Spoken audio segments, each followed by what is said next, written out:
अवतारिणी श्री स्वामिनारायणाय नमो नमः।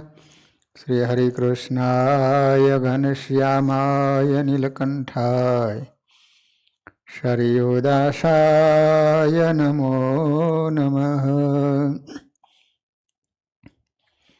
बोलो स्वामिनारायण भगवाननी जय। श्री हरिकृष्ण महाराजनी, श्री नरनारायण देवनी जय। श्री लक्ष्मी नारायण देवनी जय। श्री रेवती बड़देव जी महाराजनी जय।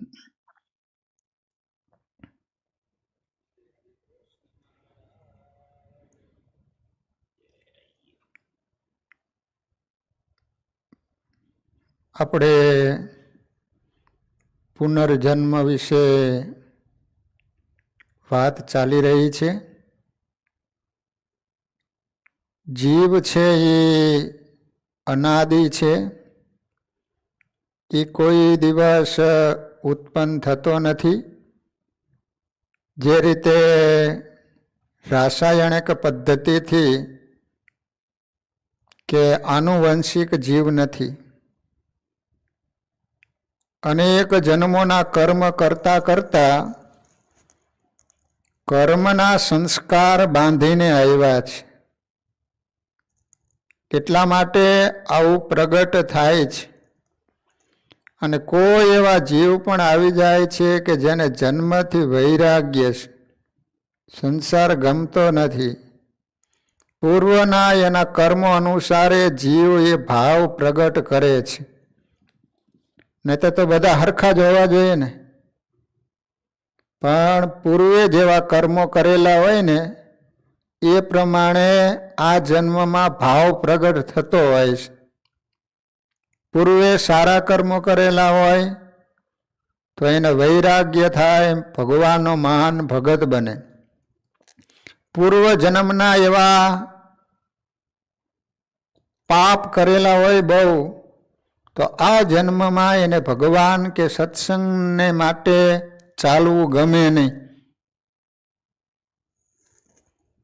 ચોથી બાબત, એક બાપને 5 દીકરા છે, પાંચેયની કુશળતા જુદી જુદી છે। ખેડૂતના દીકરા બધા ખેતી કરવા જોઈએ ને, એમાંથી કોઈ ડૉક્ટર થઈ જાય, કોઈ એન્જિનિયર થાય। પાંચેય પાંડવો તમે જુઓ તો ધર્મરાજા તો શાંત રીતે ધર્મની ઉપાસના કરવી, શાસ્ત્ર વાંચન કરવું, એ બધું બહુ ગમે। એક જ બાપના બધા દીકરા છે, પાંચેય ભાઈઓ છે। અર્જુનને ધનુષ વિદ્યા જ પસંદ પડે છે, ભીમને મલયુદ્ધ મહાયુદ્ધ જ ફાવે છે, સહદેવ આખો દિવસ જ્યોતિષ જોયા રાખે, તે જ્યોતિષ વિદ્યામાં ખોવાઈ જાય છે। હવે શું થવાનું છે એ બધું જ જાણે, પણ એને એવું કે કોઈ પૂછે નહીં ત્યાં સુધી કંઈ કહેવાય નહીં। જ્યોતિષી હોય એને જો જ્ઞાન હોય તો જ સુખી થાય, નહીતર જાણીને બહુ દુઃખી થાય। સહદેવ જેવો દુઃખી કોણ હશે? લાક્ષાગ્રહમાં એમને પીડા ત્યારે એને ખબર છે, એ બધું જાણે છે, અને છતાંય દોડાદોડી કરે છે। કારણ કે જ્યાં સુધી પૂછે નહીં ત્યાં સુધી સહદેવ કે નહીં, નહીતર એને ખબર જ હતી કે આમાં અગ્નિ મૂકવાના છે અને આ મકાન સળગવાનું છે, પણ જ્યાં સુધી પૂછે નહીં ત્યાં સુધી કહેવાય નહીં। 5 ભાઈઓ જંગલમાં જતા હોય અને સહદેવને ખબર હોય કે રસ્તો કયો સાચો છે, છતાંય બોલી ના શકે। અરે દ્રૌપદીના વસ્ત્રો ખેંચાશે એ બધું જ સહદેવ જાણે છે।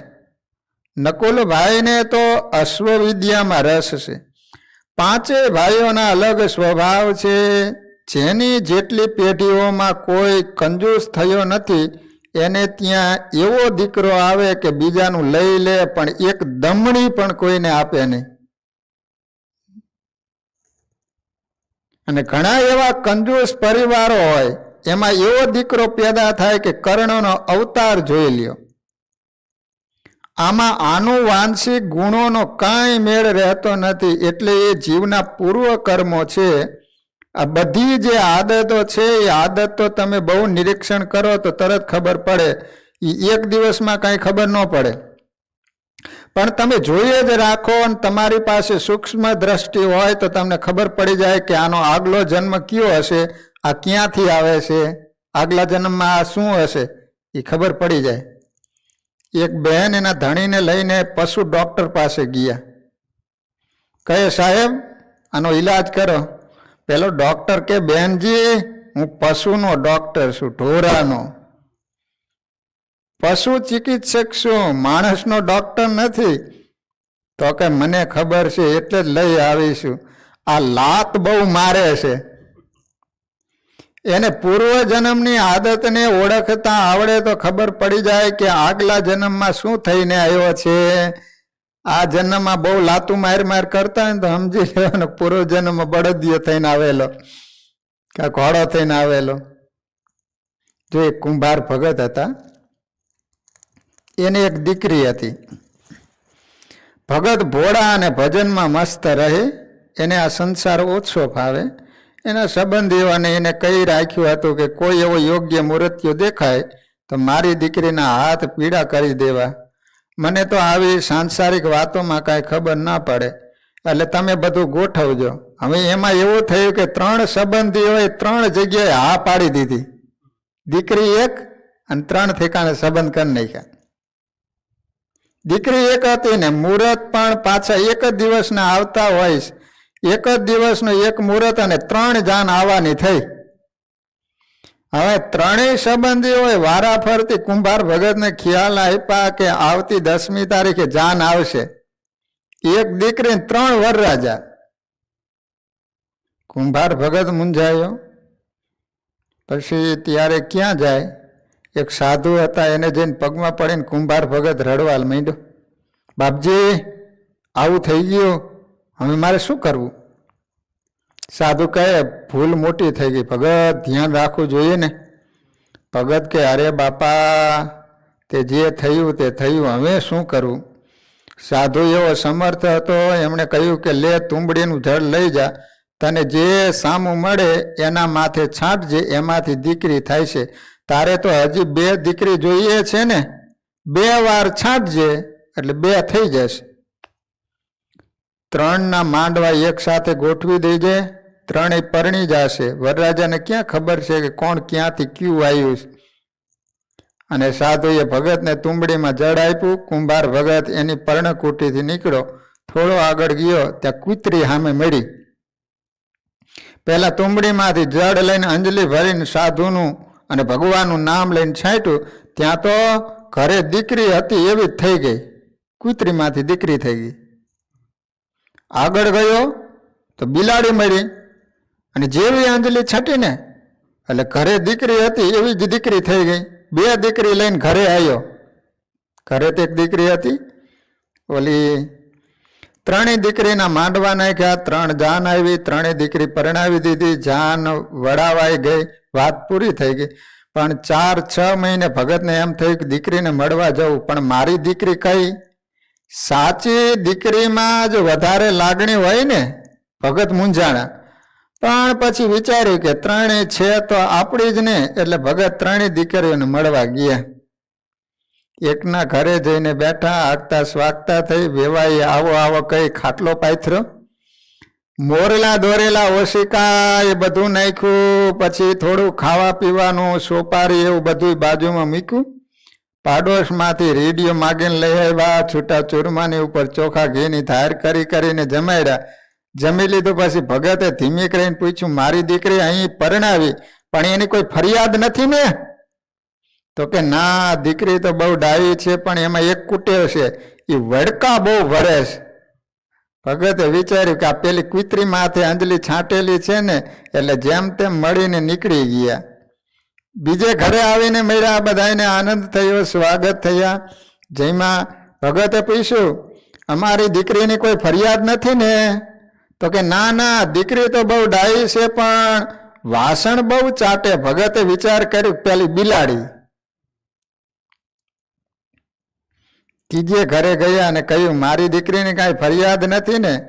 તો કાંઈ ના, કોઈ ફરિયાદ નથી. ગમે એટલું વઢો ગુસ્સો કરો પણ હસ્તે મુખે બધું કામકાજ કરે અને અમને બધાને દેવ જાણીને સેવા કરે. ભગત કહે આ મારી દીકરી છે. અને એને પ્રેમથી કુંભાર ભગત મળ્યા એટલે સમજવાનું કે આગલા જન્મની આદત જાય નહીં. આગલા જન્મની જે આદત હોય ને એની જાય નહીં. આમ તમે નિરીક્ષણ કરો ને તો ખબર પડી જાય કે આગલા જન્મમાં આનો અવતાર હશે. એના જેવી થોડીક આ જન્મમાં આદત હોય જ. આ બધી આદતોનો ઊંડાણથી અભ્યાસ કરીએ તો ઘણી બધી ખબર પડી જાય કે આ ક્યાંથી આવે છે. ઘણા લોકો જમે ને તો બંને ગલોફા ભરીને જમે. આપણે કોઈ પણ વસ્તુ જમીએ એટલે તરેક એક બાજુ લઈ જઈએ અને ચાવીએ, પણ ઘણા લોકો બંને બાજુ એક સાથે જમે. એ આગલા જન્મની આદત છે. પશુઓની યોની છે, ઢોરામાંથી આવેલો હોય. એની યોનીમાંથી જીવ આવતા હોય એની એ આદત હોય. તમે ગમે એમ કરો તોય પણ આદત છૂટે નહીં, કારણ કે આગલા જન્મનો સંસ્કાર છે. આવી ઘણી બધી આદતો છે. ઘણાને હસવાની એવી ટેવ હોય, એના ઉપરથી તમને ખબર પડી જાય કે આ કયા જન્મમાંથી આવે છે. એમાં ઘણી વાર એના મા બાપની અસર પણ હોય, પણ એમાં એની સૂક્ષ્મ પ્રિન્ટ પડતી હોય છે. આવું ઝીણું ઝીણું બધું બહુ હોય છે. પછી બહુ શીખવાડવા જેવું નથી, નહીતર બહુ મુશ્કેલી થાય. તમે ઘરે જઈને જોયા કરો ને ઘરવાળા સાથે માથાકૂટ થઈ જાય. પછી આવે છે જન્મજાત પ્રતિભા. એ કંઈ રસાયણમાંથી આવે છે, કેમિકલથી પેદા થાય છે. જો ફૂલ છાપ પેપર આવે છે ને એની અંદર સમાચારમાં એવું હતું, મુંબઈના અતુલભાઈ વિઠ્ઠા છે, એને ત્યાં એક દીકરાનો જન્મ થયો. એ દીકરો 2 વર્ષનો હતો ત્યારથી એની જાતે કસરત કરે. કેટલા વર્ષનો? 2 વર્ષનો કસરત કરે કોઈ દી, પણ આ કરતો હતો. આ પ્રતિભા ક્યાંથી આવી? આ જન્મજાત પ્રતિભા છે. એ ક્યાં અધૂરું કે પૂરું કરીને આવ્યો છે? એને પહેલાં ખૂબ કસરત કરી છે અને આ જીવ અહીંયા આવ્યો છે. 2 વર્ષની ઉંમર અને કસરત. ઘણાને અડધી જિંદગી ગયા પછી પણ કસરત છૂટતી નથી. ડૉક્ટરો અને વડીલો કહીને થાકી જાય તોય પણ કસરત કરતા નથી. શરીર લઠ જેવું અને લાંબુ થતું જાય તોય કસરત નથી કરતા. પેલો 2 વર્ષનો છોકરો કસરત. આશ્ચર્યની વાત હવે એ છે, એ છોકરો જ્યારે 4 વર્ષનો થયો ત્યારે 4 વર્ષની ઉંમરે એને 40 મિનિટમાં એક પણ બ્રેક લીધા વગર 1482 દંડ પીલા. કોઈથી ન થઈ શકે. એ 4 વર્ષના છોકરાથી થાય? આપણે અત્યારે 10-12 દંડ પીલીને થાકી જાય. એ 4 વર્ષના છોકરાએ 40 મિનિટમાં નોન સ્ટોપ 1482 કર્યા.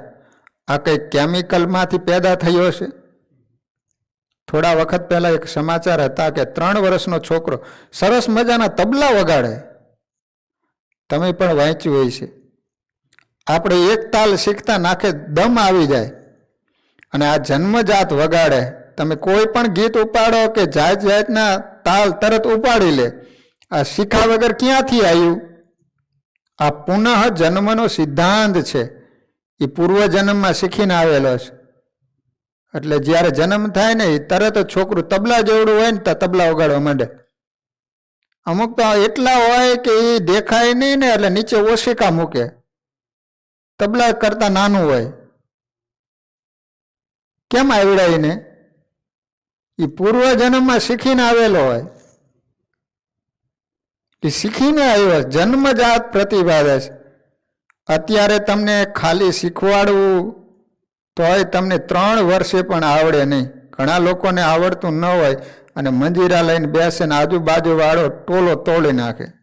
એવું ઉલાડે કે જઈને પહેલાના માથા ઉપર પડે. એ તો આવડતું હોય એને જ આવડે. જો જર્મનીમાં મોરઝાટ નામનો સંગીતકાર થયો.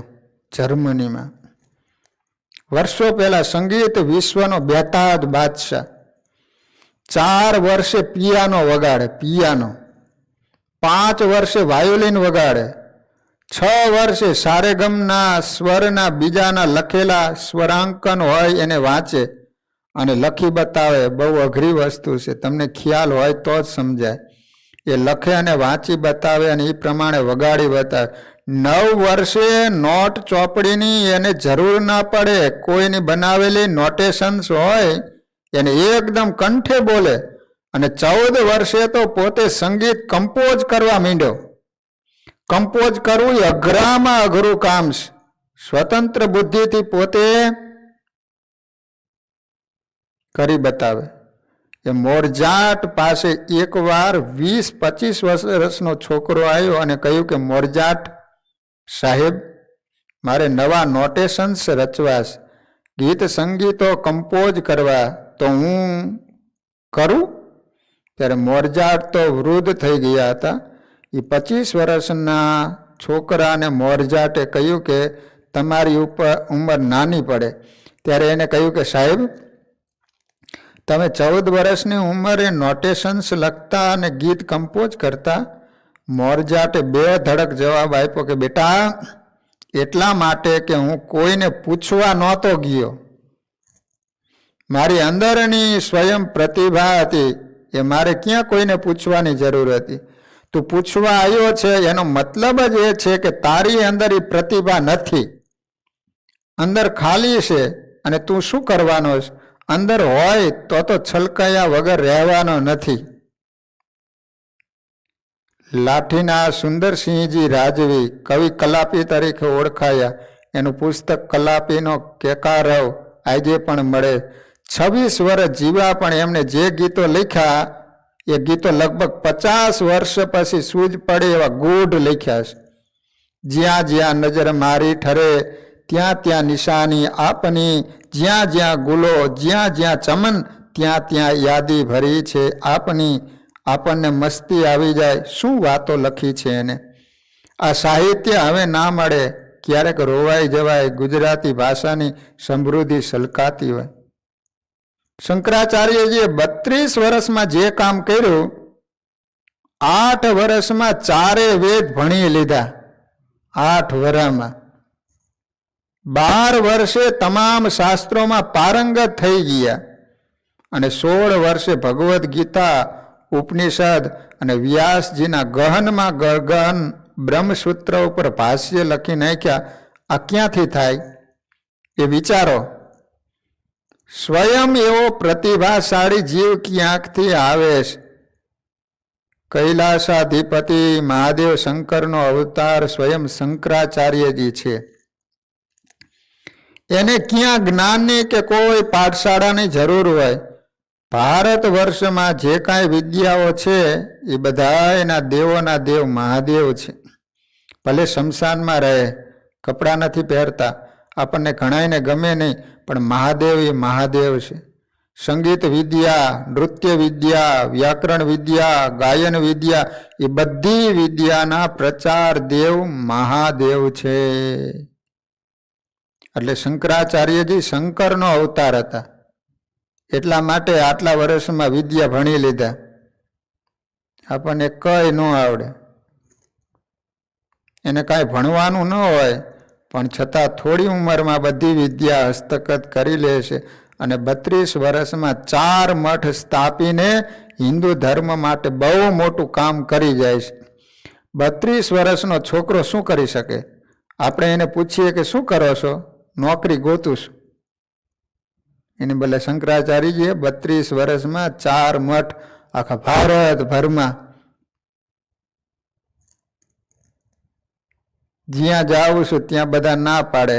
લેખિતમાં કે થિયરીમાં પાસ થઈ જાઉં, પણ ઓરલ ટેસ્ટમાં હું ફેલ થાઉં. પ્રતિભા જોઈએ ને એના માટે. સાચી વાત છે ને. મહારાષ્ટ્રના સંત જ્ઞાનેશ્વર 17 વર્ષની ઉંમરે ભાગવત ગીતા ઉપર પોતે વિવરણ કરીને પુસ્તક લખ્યું. ભગવદ્ ગીતા ઉપર 17 વર્ષની ઉંમરે. કે જ્ઞાનેશ્વરી ગીતાનું આજે પણ મહારાષ્ટ્રમાં ખૂબ પૂજનીય ભાવથી પઠન થાય છે. આ જ્ઞાન ક્યાંથી આવ્યું? પૂર્વજન્મમાં શીખીને આવેલો હોય. પહેલો લિયોનાર્દો વિન્ચી કેટલી વિદ્યામાં પારંગત હતો. બધા વિષયનું જ્ઞાન એક પાસે હોય. સંગીત વિદ્યા, ચિત્રકલા, એના પ્રસિદ્ધ ચિત્ર મોનાલિસાને હજી કોઈ સમજી શકતું નથી. એ ચિત્રનો હાવભાવ કરુણ છે કે હાસ્ય ભર્યું છે, એ રહસ્ય હજુ અકબંધ છે. લિયોનાર્દો વિન્ચી નામ પણ અઘરું, અને ખગોળ, ભૂગોળ, શરીર વિજ્ઞાન આ બધી જ વિદ્યાઓમાં પારંગત. આટલું બધું એ ક્યાં ભણે? આઇન્સ્ટાઈન પણ કહેતા કે મારા મગજમાં આ બધું કેમ આવે છે મને ખબર નથી પડતી. આપણે કબૂલ કરવું પડે કે આ જીવ પ્રિપેર્ડ જ છે, જગતમાં પ્રદાન કરવા જ આવ્યા છે. પાઠશાળામાં કેમિકલથી તૈયાર ન થાય, રસાયણો ભેળા થઈ જાય. અને આવું થતું હોય તો રસાયણ વૈજ્ઞાનિકોએ મિશ્રણ શોધી ન લે. આઇન્સ્ટાઈનનું મગજ હજી સાચવી રાખ્યું છે. આ માઇકલ જેક્સનનું મગજ પણ રાખ્યું છે. તો રસાયણમાંથી માઇકલ જેક્સન પેદા થતો હશે? પ્રતિભા હોય તો જ થાય. ઈરાનમાં અલ હૈથમ નામનો એક બહુ ઓછો જાણીતો વિદ્વાન થયો, પણ એ લિયોનાર્દો વિન્ચીનું માથું ભાંગે એવો હતો. ઈસવીસન 565ની સાલમાં એ જન્મ્યો હતો. એ તો વિન્ચી કરતાં પણ વધારે વિદ્યાઓમાં પારંગત હતો. આટલી બધી પ્રતિભાઓ પૂર્વના જ્ઞાન સિવાય શક્ય નથી. મીરાબાઈ કાંઈ એક જન્મે થવાય? નરસિંહ મહેતા એક જન્મે થવાય? ઊંધા થઈ જાય ને તોય પણ ના થાય. જલારામ બાપા એક જન્મે થવાય? આ બધા જન્મથી મહાન છે. આ ભક્તિ ક્યાંથી આવી? એટલે શ્રીજી મહારાજે વચનામૃતમાં કહ્યું કે ગોપીઓના જેવી પ્રેમ લક્ષણ આ ભક્તિ તો એક જન્મથી થતી નથી. કેટલાય જન્મોમાં શુભ કર્મનો ઉદય થાય ત્યારે આવી પ્રેમ લક્ષણા ભક્તિ જીવને પ્રાપ્ત થાય. આ એક યાત્રા છે, એક જન્મમાં કાંઈ ન થાય. ગોપાળાનંદ સ્વામી આ જન્મમાં થવાય? ગુણાતીતાનંદ સ્વામી, વ્યાપકાનંદ સ્વામી, સ્વરૂપાનંદ સ્વામી, આત્માનંદ સ્વામી, મુક્તાનંદ સ્વામી, બ્રહ્માનંદ સ્વામી, નિત્યાનંદ સ્વામી, સુકાનંદ સ્વામી, દેવાનંદ સ્વામી, કેટલા ગણાવીએ? આવું આ જન્મે થવાય? એ પર્વતભાઈ થવાય? એ કેમિકલથી થાય? ના ના ના ના હો. ટોડલા ગામમાં ગોપાળાનંદ સ્વામીનો જન્મ થયો. આજે પણ એમનું જન્મસ્થાન સચવાયું છે. તમે જાઓ તો બધું દર્શન કરવા મળે છે. એ એમના જન્મસ્થાનની જગ્યામાં પારણિયામાં પોઢ્યા હતા. 6 મહિનાની ઉંમર હતી. ખુશાલ ભટ્ટ નામ હતું. 50 ફૂટ હાથ લાંબો કર્યો, કપિલા ગાયના માથા ઉપર પ્રેમથી હાથ ફેરવ્યો. આડોશી પાડોશી આ જોઈને ગભરાઈ ગયા કે આ શું? બોલો. ખુશાલ ભટ્ટ પારણિયામાં હુતા હુતા 50 હાથ લાંબો કર્યો હાથ. આ અષ્ટાંગ યોગની સિદ્ધિ 6 મહિનાના બાળકમાં કેવી રીતે પ્રાપ્ત કરી? આ ક્યાંથી આવ્યું? હાથ લાંબો કરી કપિલા ગાય ઉપર પ્રેમથી હાથ ફેરવ્યો, અને કપિલા ગાય બીમાર હતી, એને દેહ છોડાવ્યો, દિવ્ય ગતિ આપી. વિમાનમાં કપિલા ગાયને ઉર્ધ્વ ગતિ કરતા આડોશ પાડોશના લોકોએ જોયું. આવું શીખ્યાથી થાય? 6 મહિનાના બાળકથી આ થાય? આપણે કબૂલ કરવું પડે કે આત્મા કાંઈક જુદો છે. આજે પણ ત્યાં જાઓ ને તો એક ખૂણામાં 5 ફૂટ ઊંચી એક કોઠી પડી છે.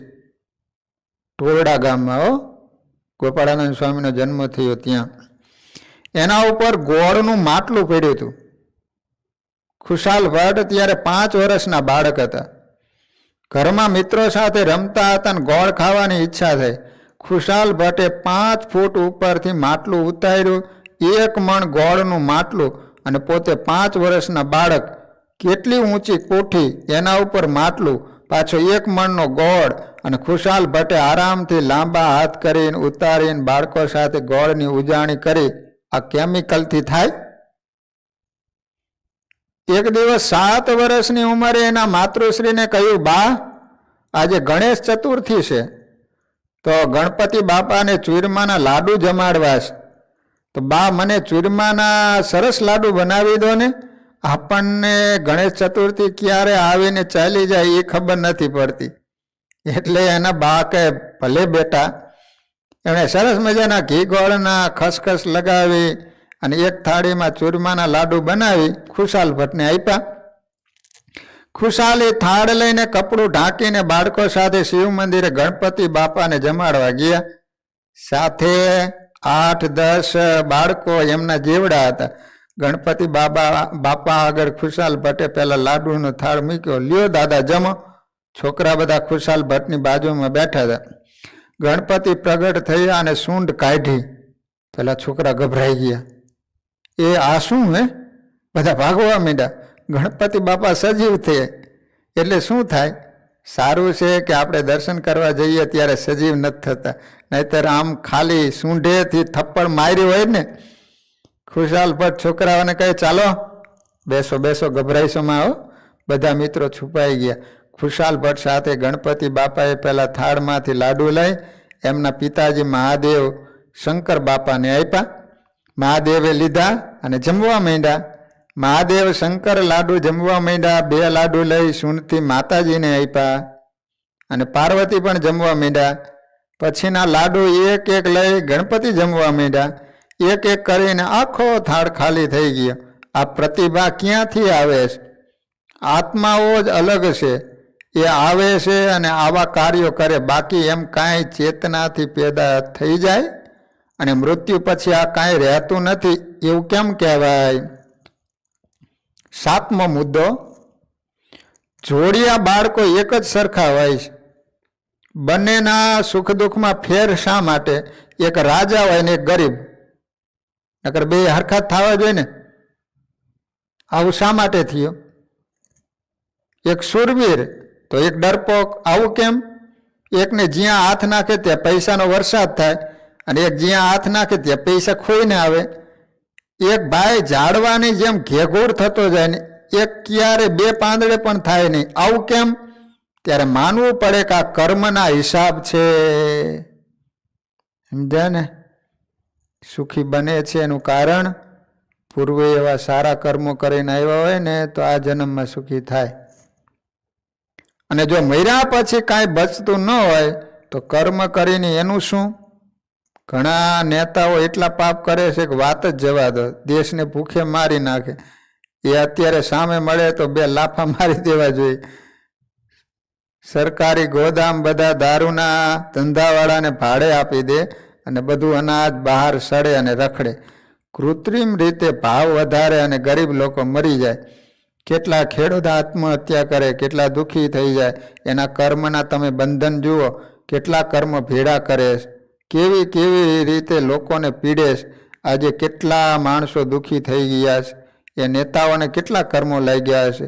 હવે એ જો મર્યા પછી કાંઈ હાથમાં જ આવતું નથી તો ફાવી ગયો કહેવાય ને. એને જે કરવાનું હતું એ કરી લીધું, પછી શું? પણ એ હિસાબ કાંઈ એમ પૂરો થતો નથી બાપાઓ. એટલે જ કર્મો કર્યા કરે છે એ ભોગવવા માટે, અને બીજા જન્મો જોઈએ અને જોઈએ જ. કોઈને ત્યાં બળદ થયો હોય તો એનું કંઈ ઋણ હોય તો ચૂકવવા માટે એને બળદ થઈને આવવું પડે, ત્યારે ઋણ ચૂકવાય. કોઈ છોકરાએ એના મા બાપની સેવા કરી ન હોય અને બાપની ઈચ્છા તો એવી હોય કે મારો છોકરો મારી સેવા કરે, પછી બાપને મનમાં થાય કે અરે આ દીકરા માટે અમે આ બધું કર્યું છતાં આમાં અત્યારે આ દીકરો કોઈ સેવા કરતો નથી, એના કરતાં એનો કૂતરો થયો હોય તો સારું. એટલે બાપો પછી એના ઘેરે કૂતરો થાય અને પછી છોકરો એની સેવા કરે. એને પ્લેનમાં લઈ જાય, એસી કારમાં લઈ જાય, બેસવા માટે સોફા હોય, માંદો થાય તો ડૉક્ટર પાસે લઈ જાય, ફરવા લઈ જાય, અમેરિકામાં તો કૂતરાને સવારે ફેરવવા લઈ જાય, જાજરું લઈ જાય તો માલિક સાથે પ્લાસ્ટિકની બેગ પણ લઈ જાય. બાપના મળ ધોવે નહીં, એ કૂતરાના મળ ધોવે અને પછી જ્યાં ગાર્બેજ હોય ને એમાં નાખી દેવાનું. બાકી ક્યાંક જો છૂટું નાખો દંડ થાય. આ જાતના ઋણ કેટલાય જન્મો લે તોય પણ પૂરા થાય નહીં. માટે કર્મના ચૂકવણા કરવા માટે એને અનેક જન્મો લેવા પડે છે અને લેવા પડે છે. શું કીધું? પુનર્જન્મ છે કે નહીં એ વિશે આપણે ઘણું જોયું. 7 બાબતો આપણે વિચારી. શુદ્ધ બુદ્ધિથી જો વિચાર કરીએ તો ખ્યાલ આવે કે ખરેખર જીવ અવિનાશી છે, જુદા જુદા દેહ ધારણ કરે છે અને સંસારમાં ભટકે છે. આપણો હિન્દુ ધર્મ દ્રઢપણે માને છે કે જીવ અવિનાશી છે. અવિનાશી એટલે કોઈ દી મરતો નથી, અજર અમર છે અને અનેક જન્મો ગ્રહણ કરે છે. જીવનો જન્મ નથી થતો. જીવ જુદા જુદા શરીરમાં વસે છે. એક શરીરમાંથી બીજા, બીજામાંથી ત્રીજા, એમ ફેરા જ કરે છે. એમ હિન્દુ ધર્મ દ્રઢપણે માને છે. પરંતુ ભારતની બહાર જે સંપ્રદાયો છે, ધર્મો પેદા થયા, એમાંના મોટા ભાગના પુનર્જન્મમાં માનતા નથી. એમાં ખાસ કરીને ખ્રિસ્તી ધર્મ અને ઇસ્લામ ધર્મ પુનર્જન્મમાં માનતા નથી. આત્મા છે એ અવિનાશી છે એમ માને છે, પણ પુનર્જન્મ નથી. મતલબ કે મનુષ્યનું મૃત્યુ થાય એટલે એને કબરમાં દફનાવી દેવાનો, કબ્રસ્તાનમાં સુવડાવી દેવાનો. એટલે એનો જે જીવ છે એ ત્યાં સૂઈ રહે. પછી જ્યારે સૃષ્ટિનો અંત આવશે ત્યારે ખુદા તાલા એટલે કે ભગવાન એ બધા જીવોને પોતાની પાસે બોલાવશે. સૃષ્ટિનો અંત એટલે કયામતનો દિવસ. કયામતના દિવસે ભગવાન પોતાના દરબારમાં બધા જીવોને બોલાવશે. ત્યારે કબરમાં સૂતેલા બધા જીવો ઉઠીને ભગવાનના દરબારમાં જશે અને ત્યારે ભગવાન ખુદા તાલા ન્યાય તોલશે.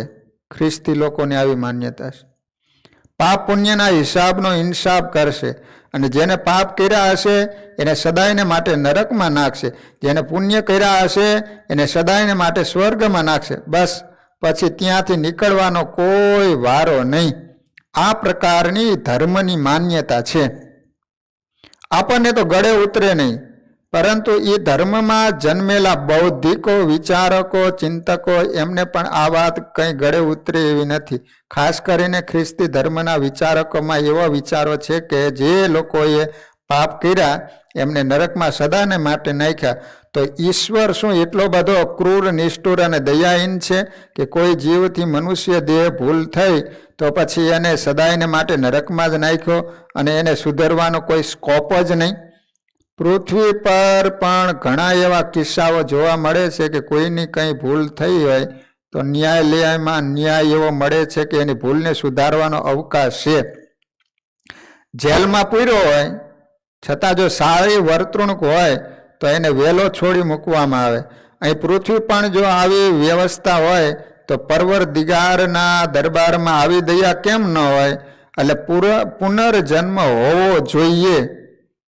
બીજો મુદ્દો, જે પાપ કરે એને નરકમાં નાખે, કોઈ વાંધો નહીં. પુણ્ય કર્યા હોય એને સ્વર્ગમાં નાખે, કોઈ વાંધો નહીં. પણ એવા જીવ કેટલા કે જેને જિંદગીમાં પાપ જ કર્યા હોય? બહુ જૂજ લોકો હશે. મોટે ભાગે એવું હોય છે કે ગમે તેવો પાપી હોય તોય પણ એને થોડાક તો પુણ્ય કાર્ય કર્યા જ હોય. ગમે એવો પુણ્યશાળી હોય પણ એને થોડું ઘણું તો પાપ કર્યું જ હોય. એવા થોડા પુણ્યશાળી આત્માઓ હોય હશે કે જેને જન્મીને મૃત્યુ સુધી કોઈ પાપ જ ન કર્યા હોય.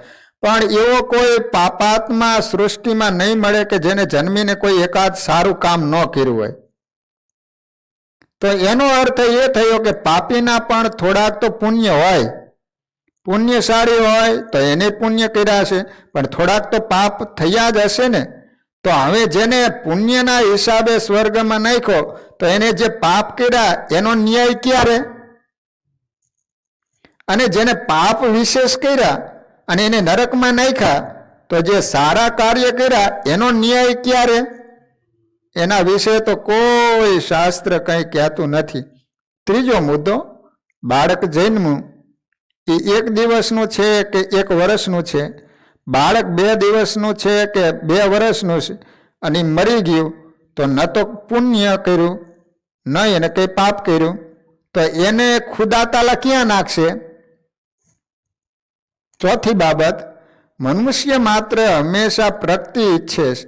ધીમે ધીમે એની ઉત્ક્રાંતિ થાય, પ્રગતિ થાય. ચેતના હંમેશા ઊંચી કક્ષાએ પહોંચવા માટે તલસતી હોય છે. જો અહીંયા જ આમ પુનર્જન્મને અટકાવી દેવામાં આવે તો જે પ્રતિભા સંપન્ન વ્યક્તિઓ આવી છે એ ક્યારે આટલી ઊંચાઈએ પહોંચે?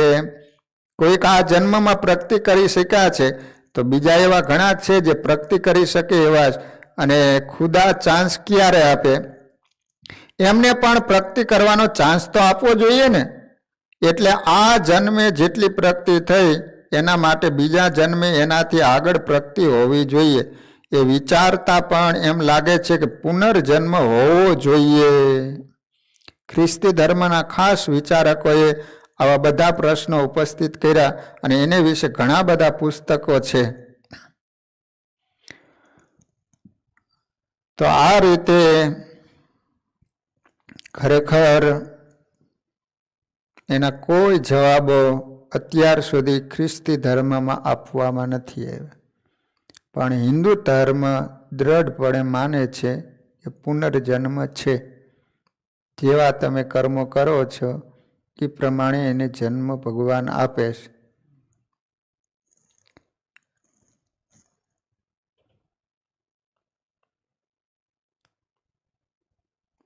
પુનર્જન્મ ઉપર આજે વિદેશોમાં ઘણા પુસ્તકો મળે છે.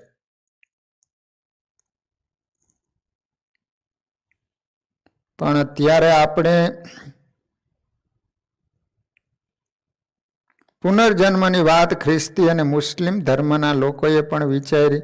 આજે તો ખ્રિસ્તી ધર્મમાં પણ ઘણા ફાંટાઓ છે અને આપણને લાગે કે મુસ્લિમ બિરાદરો એક છે, પણ એમાંય કેટલાય ફાંટા છે. તમને જાણીને આશ્ચર્ય થશે કે મૂળભૂત રીતે પુનર્જન્મમાં ઇસ્લામ અને ખ્રિસ્તી ધર્મ નથી માનતા, પણ એના કેટલાય ફાંટાઓ આજે પુનર્જન્મમાં માને છે.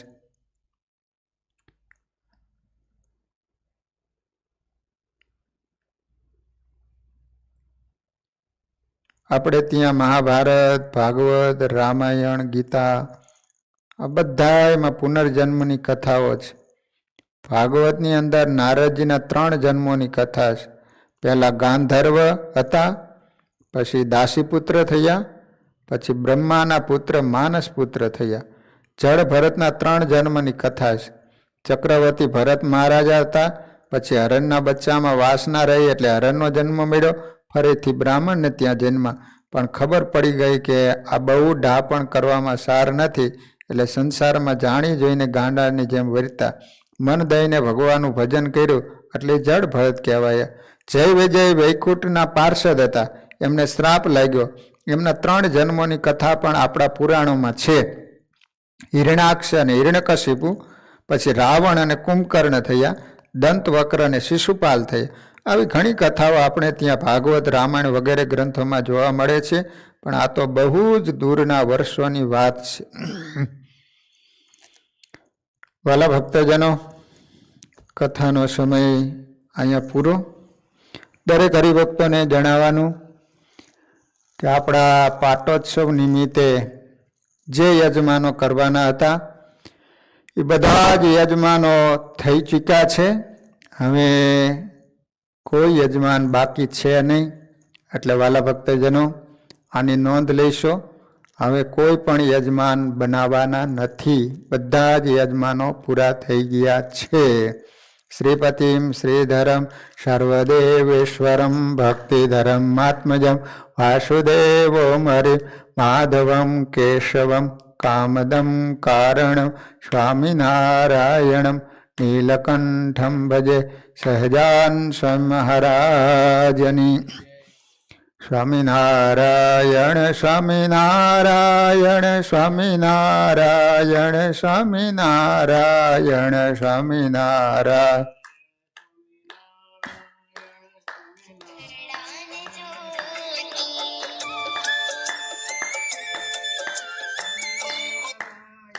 સ્વામિનારાયણ